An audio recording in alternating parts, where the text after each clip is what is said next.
இன்னைக்கு வந்து I want to share one happy story உங்கள்கிட்ட. நேற்று நைட்டு ஒரு டார்ஷன் ஓவரி, காலையில் ஒரு டெலிவரி முடிச்சுட்டு டயர்டாக வீட்டுக்கு வரும்போது எனக்கு ஒரு கால் வந்தது. That is from my infertile couple who have been trying pregnancy for almost 10 years now. நிறைய ட்ரீட்மெண்ட்ஸ் எடுத்திருக்காங்க வெளியில்.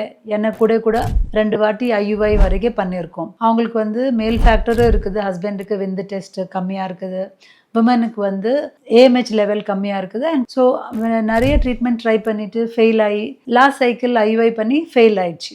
So this cycle they wanted to take a break. அவங்களுக்கு நானே வந்து IVF கூட சஜஸ்ட் பண்ணியிருக்கேன். But because of financial issues they are not able to go for IVF treatment. IUIயை நம்ம ட்ரை பண்ணல டாக்டர், இன்னும் எனக்கு ஒரு மந்த் பிரேக் கொடுங்க, நான் நெக்ஸ்ட் மந்த் திருப்பி வரேன் அப்படின்னு போனவங்க.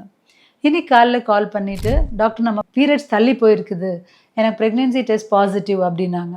I was really happy for them. And அவங்களுக்கு கூட ஒரு ஹாப்பியான சிச்சுவேஷன்.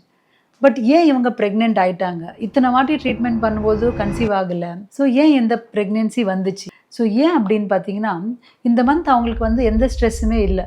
எனக்கு ஃபாலிக்கல்ஸ் வரணும் அப்படின்னு எந்த ஸ்ட்ரெஸ் இல்லாமல் நேச்சுரலாக they had contact, no much medicines, ஒரு ஃபோலிக் ஆசிட் அண்ட் கொஞ்சம் விட்டமின்ஸ் மெடிசின்ஸ் மட்டும் போட்டுட்டு நேச்சுரலாக ட்ரை பண்ணும்போது அவங்களுக்கு கன்சீவ் ஆகிருக்கு.